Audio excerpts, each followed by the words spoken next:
coming tonight. So what I'm looking at, and I could be wrong, your recommendation is that we buy 2 vans this year? Yes, ma'am. Okay. I do recommend that you buy 2 vans. Okay. And I mean, I can give you the logic behind that, if that's what you need.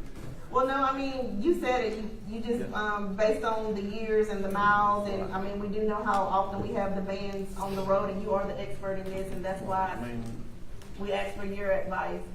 after 10 years, you're gonna start having some serious issues. Okay. All right, so, if you guys do agree, I guess we are ready to proceed in getting that, that recommendation, that proposal in place to tell them that we do wanna, purchase 2 vans this year. Okay? It is on your agenda tonight, so. All right. All right. Thank you, Mr. Ford. I did.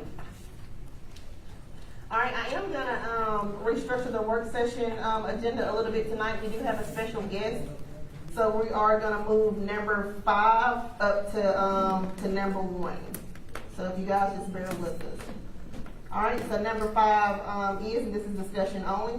It says discussion that is necessary by Randall Winston regarding the proposal to address animal control options along the Highway 280 corridor surrounding businesses and areas. And I do want to welcome Mr. Winston here tonight. He did reach out to me. As you all know, we do have an issue going on in Sylacauga as far as the feral dogs on the 280 corridor. And just by speaking to Mr. Winston, he seems to be very educated on this matter, which I am not. So I do appreciate you coming out tonight and helping us be a little bit more educated and just have a better understanding on how we can move forward to handle the situation that we are having. So, Mr. Winston, if you want to just come up to the microphone.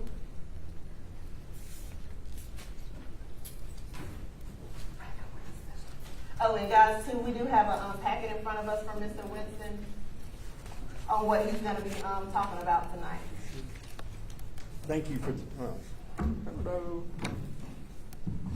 Okay. My name's Winston Randall. I'm out of Bessemer, Alabama. For the last 3 years, starting about where y'all were 2 weeks or 3 weeks ago, I wasn't educated at all about catching animals and how to help them. But with social media, a lot of things come to your attention nowadays, and I was made aware of 5 shepherds that were dumped at the front gate of Camp Fletcher in McCall, Alabama. And over the first 3 months, I wasn't aware of it. 2 of them were captured in box traps, little small traps when they were puppies. They were summarily given a needle and euthanized. And so we became aware of it in May of that year, 3 years ago, and not knowing anything, you try to go to the sources where you can learn. And so we ended up with an organization called the Retrievers.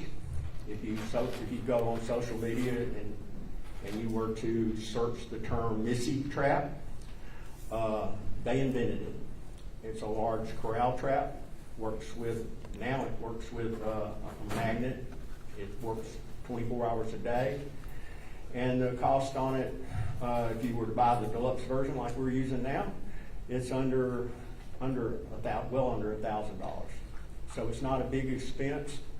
Most police departments have a retriever kennel at their precincts to detain dogs that come in through the police department.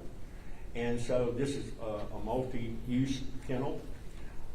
It can be put up anywhere in under 15 minutes. And with a trail camera, you have the ability to monitor it 24 hours a day. So when you get a dog in the trap, the door closes, you get a message on your phone. You need to get out of bed and go get it, and get it to safety. In riding your city, most of the dogs that are down here were somebody's pet. And unfortunately, we have some pet owners that if they can't afford the medicine, if they can't afford the vet bill, they say, let's run down to Walmart and dump the dog. And over a period of time, if they're not fixed, you end up with babies. Last week we took, at an abandoned house, we took a mama dog and 8 of her puppies. And this time next month, they will be in probably Ohio, relocated. They will have forever homes. And so most of these animals can be saved. So I just want to ask the question, again, just for because I'm not educated on this, you know, I'm learning. So you're not selling these traps. You're willing to come in and teach the city how to build these traps and use them. That's correct. We currently operate 3 of the deluxe traps that we're going to now. With the electric doors, we have 2 or 3 more Missy traps that work with other trigger mechanisms. We have never charged anyone for doing it. It's a self-funded thing. I'm not a 501c3. I'm just an individual that decided he could help. And you've had success with these Missy traps in multiple other cities and municipalities, right? Yes, if you go to misfitshepherds.com, they are the largest German Shepherd consulting rescue in the country. They're now in Camden, South Carolina. They were in McCall, and that's where 2 of my first 2 captures went to them to be decompressed and conditioned to where they could have adopted families again. Oh, wow. They were in the wild for almost 10 months. And again, so this is just something that you've been successful with, and again, you're willing to, you know, come in at no cost to the city, use your own time to teach us how to build a Missy trap and to use it. 3 weeks ago, I have a cohort in Mississippi under the name on social media called Glory Hound Trapping. They use the identical equipment. He taught me a lot of what I've learned over there.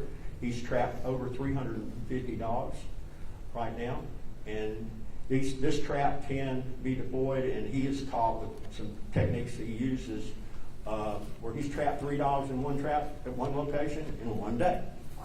So deploying a couple of traps around the city is not a major expense. We offered almost 3 weeks ago to come down here, work with your ACO officer, loan you a trap without $1 of investment, and never heard back. That's okay. Well, I'm just thankful that you're here now. Yeah, we're here now, and so the first thing on your handout are multiple pictures of how we now have the Missy trap, what we use as the go-to thing. This is our main tool. We have 2 of those deployed right now in Springville, like I said. And I think Childersburg right now last week they told me they had 5 of these in inventory, the trap itself, or the kennel. Everything else can be had off of Amazon. I can teach your ACO how to build it. I could build the wiring harness for you without a charge, just for what the parts cost on Amazon. But you have pictures of everything that's associated with the trap, the way we had it modified. We also have in front of City Hall here, next to the wheelchair ramp, I've deployed what we call a bucket trap. A bucket trap is kind of allows the dog to stick his head in a bucket. And when he does, he's going to hit a stick. And when he bumps that stick, a leash essentially will go around his neck. It's adjusted where it cannot strangle the dog. Okay, so it won't go too tight. You're not going to strangle him.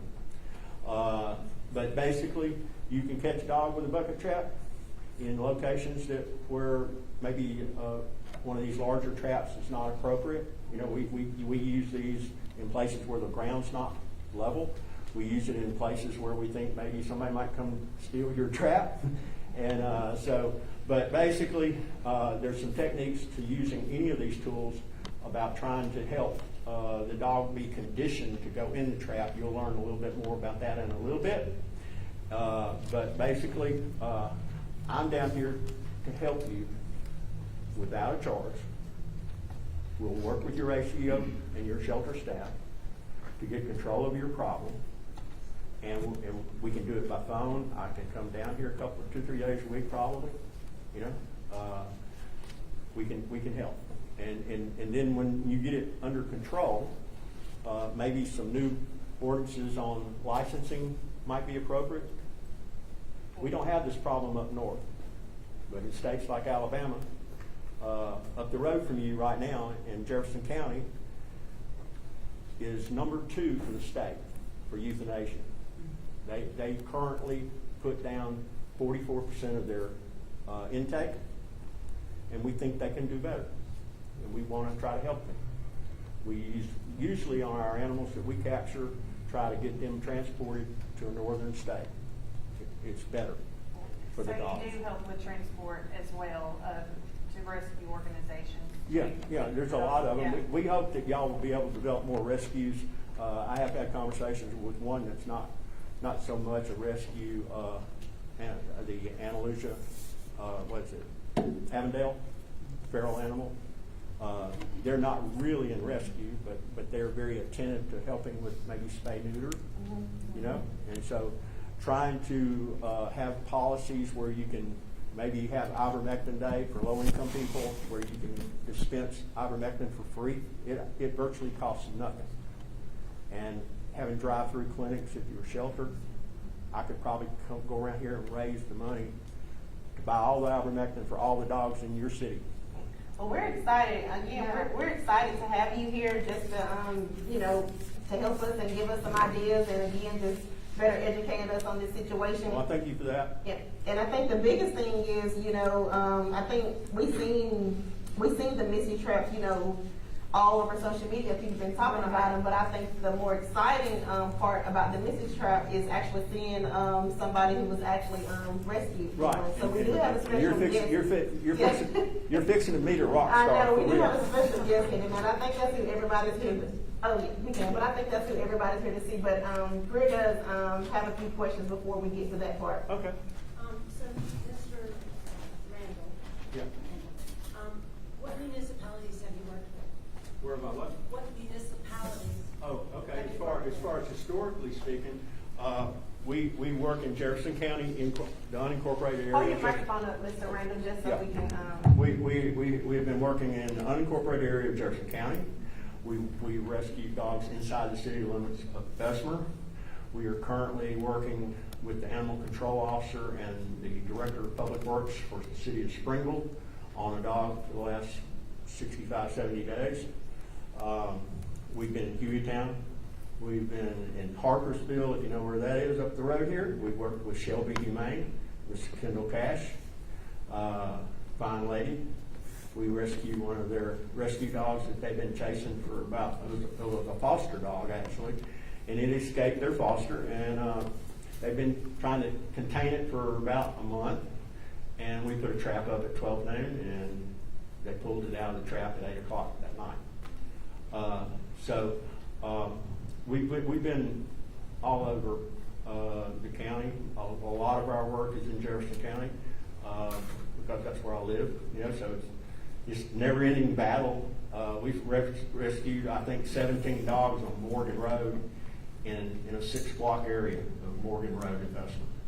So it's my understanding that the city has used traps before, or have tried to use traps before. So what makes this different in how you, I guess the word is lure, a dog into your trap?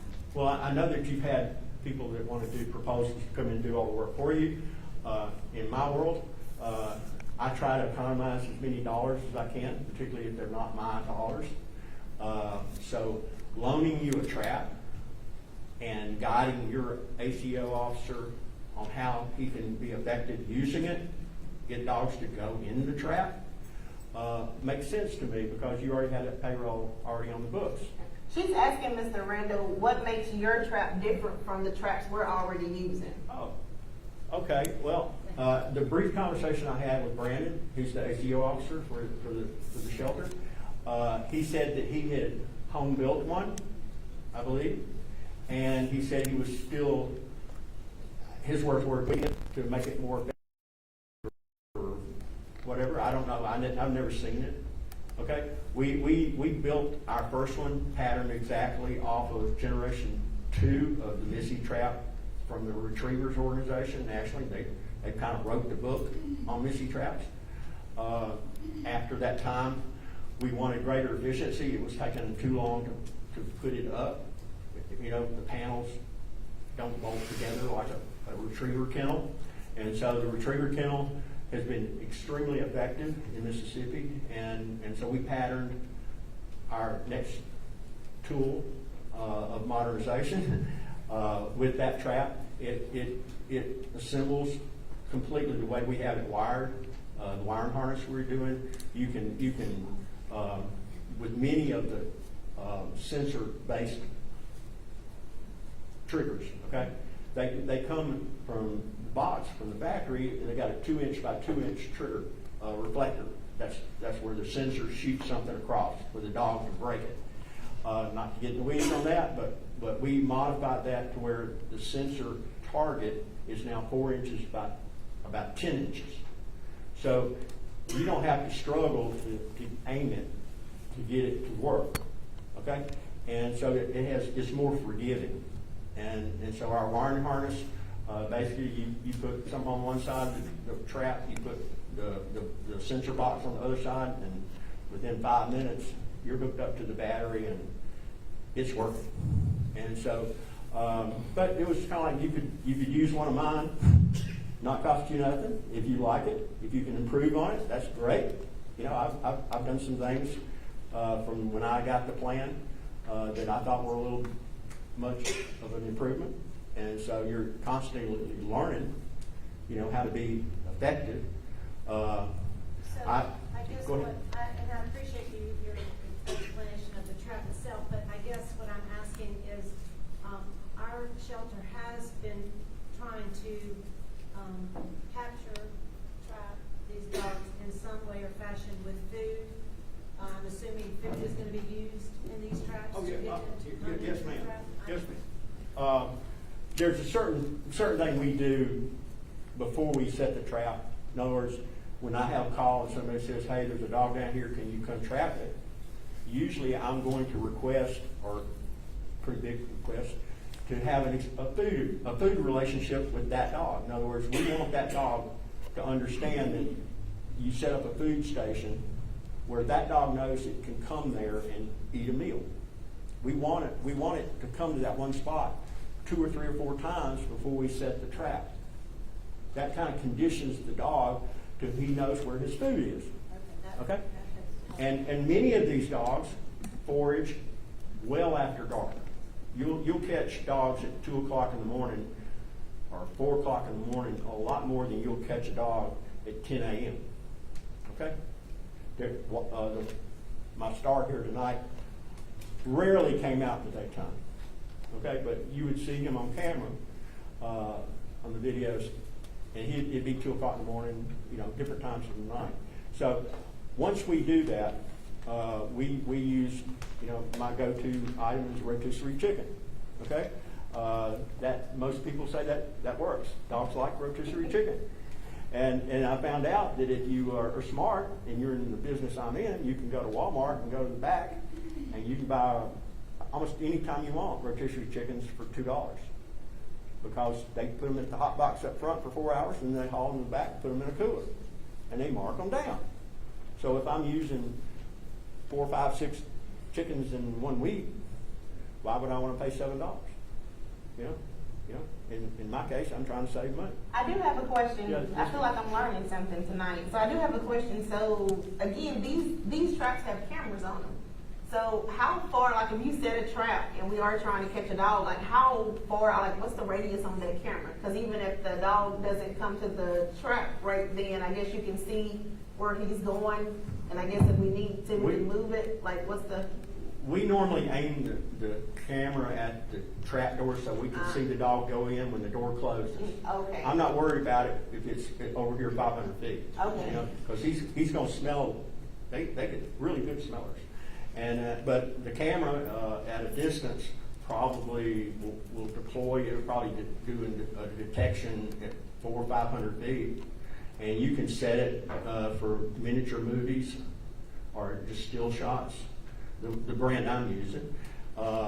It's very inexpensive to buy the camera. The unlimited subscription for cameras, probably under $125. If you have multiple cameras, you get significant discounts on multiple cameras. And we're currently using, right now we're using 3 cameras.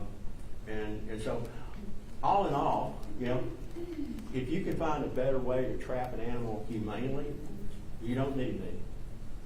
I'm not asking for a contract. I'm sitting there saying, hey, I'm trying to come down here and do this for nothing. And we appreciate that. And so on the front door, if you have your ACO tomorrow, or if you want to look at what the bucket trap looks like, I put one out in front of City Hall. It's ready to go. It would catch a dog right now, and it's a gift to the city. I'm not taking it home. So your ACO can collect it tomorrow, and he could drive it in the ground tomorrow, and I would say he could probably catch a dog with it. The dog does not have to even go in a trap. And I can't tell you how many dogs we have had on video on Nextdoor that've got their head stuck in a bucket or stuck in a jar. Okay? That happens all the time. And if a dog can stick his head in a Lowe's 5-gallon bucket and get him a piece of rotisserie chicken, okay, without going in a trap, you catch you a dog just as easy. And we've not had one. I have one midget dog that the trap wasn't too effective on, but most of the dogs you're after have got a neck long enough to be trapped. Okay, I believe I was listening to the mayor. Good to see you, sir. He's got a pet, you know, and he loves his animal. Many of these animals are just like your dog. They found themselves through no fault of their own on your street. And they deserve a chance from our perspective. We hope you'll give them a chance with a humane thing and not foot traps, because they're inhumane. Darting could be extremely dangerous out on your roadway. I'm leaving you behind 2 things to read, kind of like homework assignment. One is on the morbidity rate that centers on the dangers to the dog of chemical capture, aka darting, or chemical immobilization. The second one has to do with dangers inherently to the public and to personnel.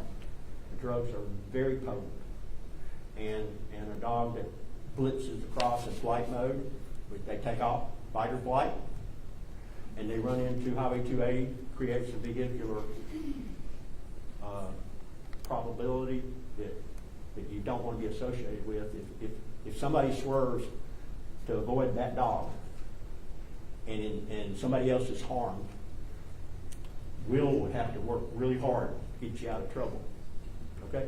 So we want it done safely for the public. We want it safely for the people. We don't want it. I couldn't get liability insurance back when I thought I wanted one. I couldn't find an insurance company that would insure me for the liability of using it. And I just really couldn't afford to run naked without that coverage. So we look for ways that are going to protect the dog. And I thank you for your time. That's everything I've got. If you got any more questions, but I would like to introduce my partner in crime. Let me make sure. Do you guys have any more questions for Mr. Randall before we do that? He was very thorough. Thank you so much, Mr. Mayor, Randall. do you have one you said? Oh, go ahead. I'm sorry. I've been sitting here enjoying, I don't know your dog's name. Our dog's name is Bella. Okay. And Bella is what we call a Walmart dog.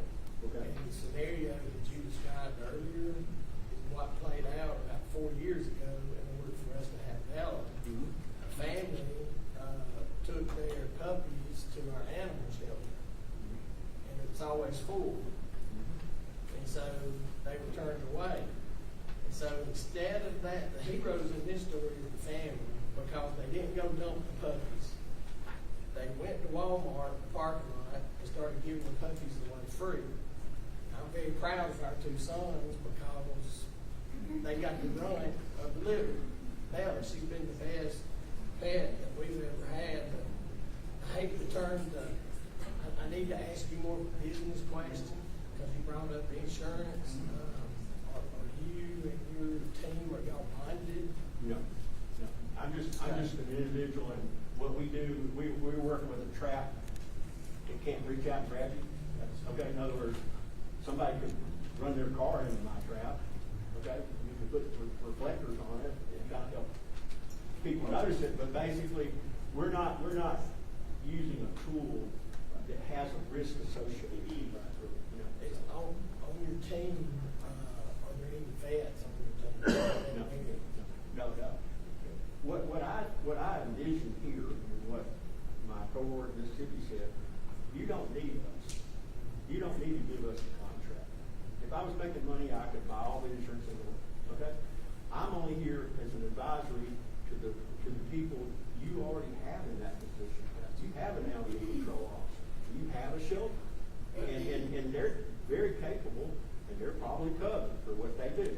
We're just here as an advisory sense, and if you want to be up to speed on missing trap, and you don't want to spend 10 days building it, okay, I'll bring you one. You can use it as long as you need it, okay? All right, and if I need another one, I'll go waste the money and get another one. Well, I definitely appreciate you being here and sharing. It's obvious you have the heart for this. Well, I appreciate that. Passion for it. It's not, I don't think we'd be able to enjoy what we're about to enjoy. Yeah. You're gonna meet Wally Garrett. Wally is a product of, indirectly, I guess, Walmart. Yeah. This young lady's tenacity, you know, like, I'm convinced that I'm doing on the right road, okay? Yes. But you're fixing me, as far as people being convinced of paying the price to save one dog. You're gonna meet Jasmine, and I'll turn that over to her. And I thank y'all so much for letting me come, okay? And just tell you a little bit about what I'm learning every day, you know? I'm not the Einstein. Okay? Well, we do appreciate But you. Thank you. Thank you so much. Thank you. And I'm sorry I've been saying your name backwards all week and you haven't even corrected me. So, I've been saying it backwards all week. I got two first names. Nobody spells my last name correctly. So you're right there with the rest of America. Well, thank you so much. We do appreciate you. So, I don't know if you want to introduce Jasmine and Wally or you want me to. You can have at it. All right. So, guys, we are going to introduce our special guests tonight. We have Jasmine Lawson and Wally.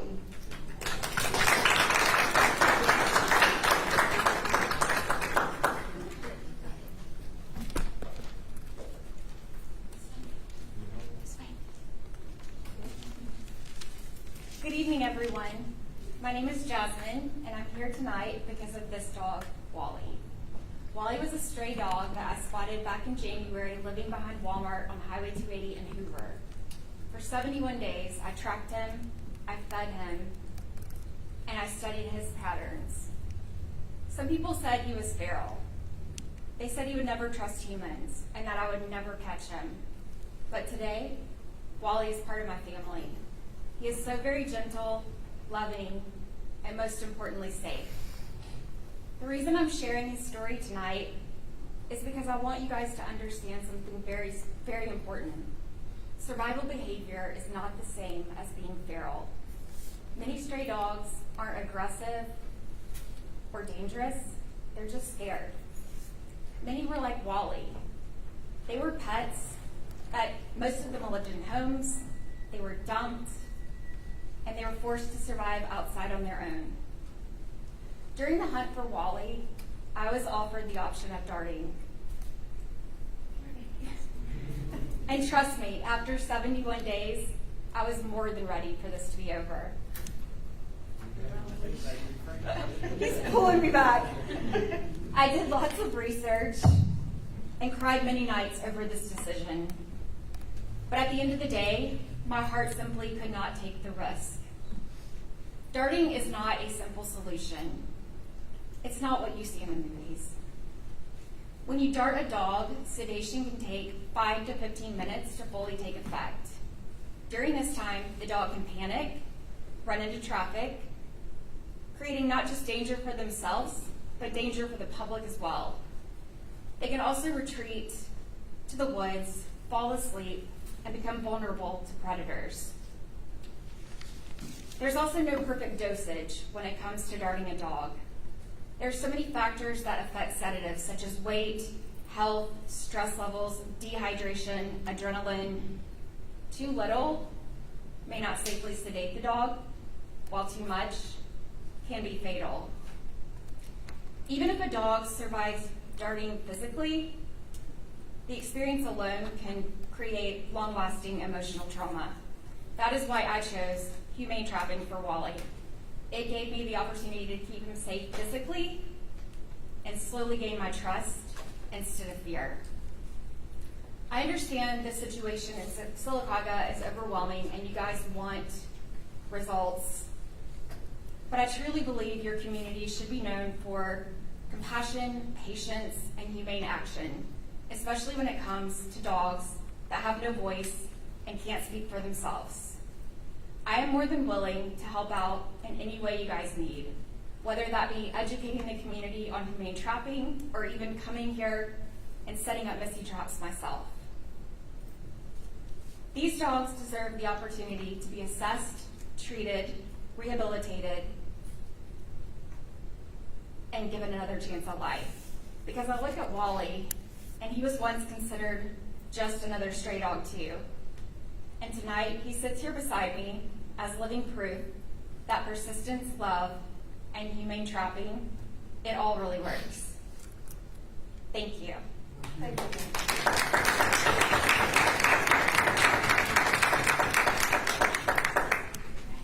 Thank you so much. Do you guys have any questions for me? I don't have any. I'm usually one to take pictures of our special guests, but I'm also afraid. So I don't know if Wally is up for that, for us to get a picture with him. Absolutely. And I'll just stand in the back. Okay. He would love that. Did Wally have any health issues when you finally were able to get him? No, so like I said, I spotted him in January, and then I trapped him at day 71. I took him to the vet immediately. I scanned him for a microchip, and he had one, which was shocking. Wow. And his microchip, they called the microchip company, and they had a privacy policy on it where only a vet could call. The vet called, they got the owner's information, called the owner.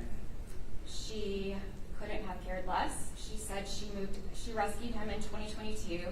She moved out of state in 2023 and rehomed him, but she had no contact info for who she rehomed him to. She asked no questions like, why was he found at Walmart? Is he okay? Nothing. So we reached out to the rescue, and they transferred the ownership to me, and I took him home to foster him, and I adopted him, I think, 2 Saturdays ago. But at the vet, he didn't even have fleas. Wow. Heartworm negative, great eyes, great ears, great joints, and he's 4 years old. It sounds like you and Wally were meant to be together. I said, just listening to you, I can tell he's been through a lot. But like Mr. Randall said, now he's living his best life. Oh, he gave me a run for my money over those 71 days, boy. And now he's living the life of luxury, for sure. And we do appreciate you guys for coming out. Just like, thank you so much. Like, this is very much appreciated just for coming to show you guys. Absolutely. And like I said, I am more than willing to help with anything you guys need. I mean, I learned so much over those 71 days that I can help any way you guys need. So we will, before you leave, we would like to get your contact information because, again, like I said, we do have some other, I think a couple other people that would like to come before the council, and we are trying to just go through every option. Like, we don't want to leave any stone unturned because, again, I think the biggest thing on this matter is just us being educated so we can make the best decision possible. Absolutely. On behalf of everybody. So, again, thank you so much for coming out and sharing your story. And if it is okay, we would like to get a picture with Wally. Yes, absolutely. And thank you so much for allowing him to come with me today.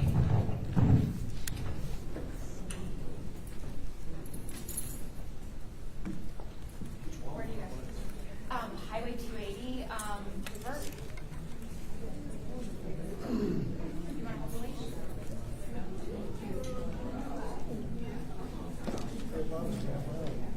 Yeah, that's what my neighbor.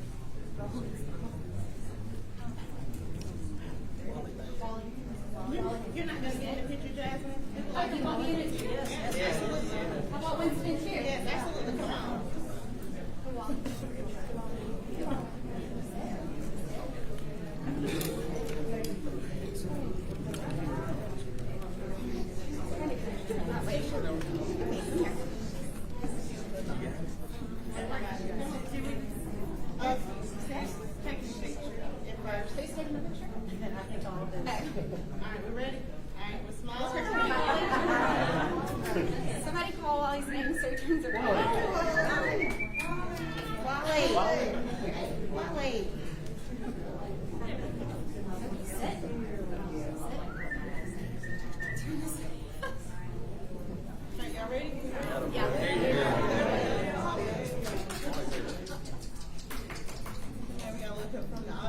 Everybody ready?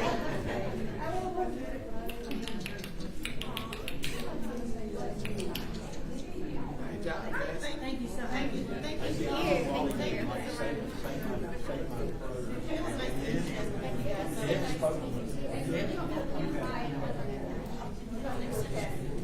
Okay. Thank you for having us. Thank you for allowing us to be here tonight.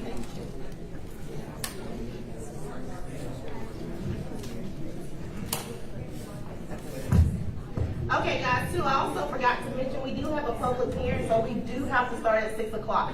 So even if we're in the work session, we'll have to pause the work session and start just for the public hearing. Are you wanna just start? All right, so guys, we're gonna take a 5-minute break, just after all that excitement, just take a quick, restroom break, and we'll, they asked for, I had 2 council members ask for it. So we're gonna take a 5-minute break, so guys, just make sure we're back at, what is it, 5:43.